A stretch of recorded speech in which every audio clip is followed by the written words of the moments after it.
ina neman ki kina ina Hajara, domin zuciya ta kasa juriya.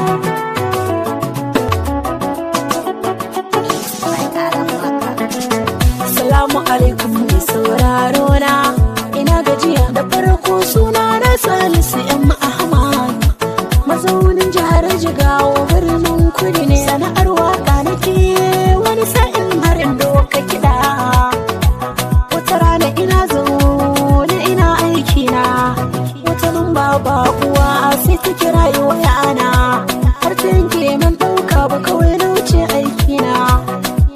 Aka sake kira na ƙara din ƙara na wayana, sai na ɗaga wayar aka yi sallama tuni na amsa.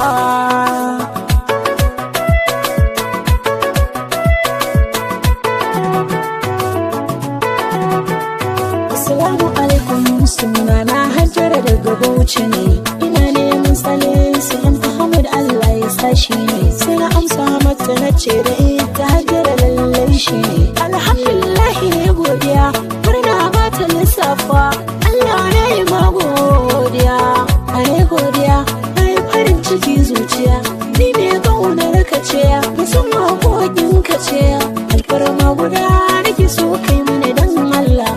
Ina so zana dinga kiran ka muna gaisawa dan Allah. Sai na ce mata babu komai, ni kin ga mun komai, shi masoyi na da rana, masoyi na da rana.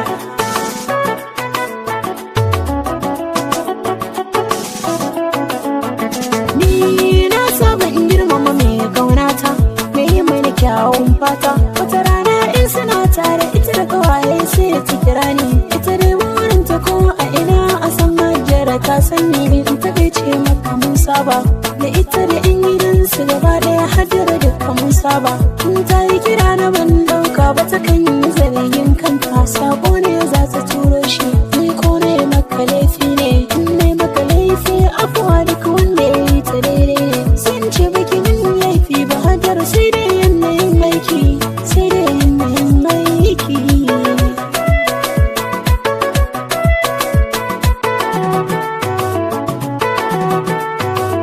Kudiran nan ta ce mini zan kawo ma ziyara, domin ina son in ganka dan Allah kar da ki fara.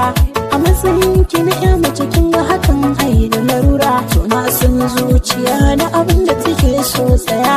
Ran da na shigo Bauchi ne miki alƙawari Hajara.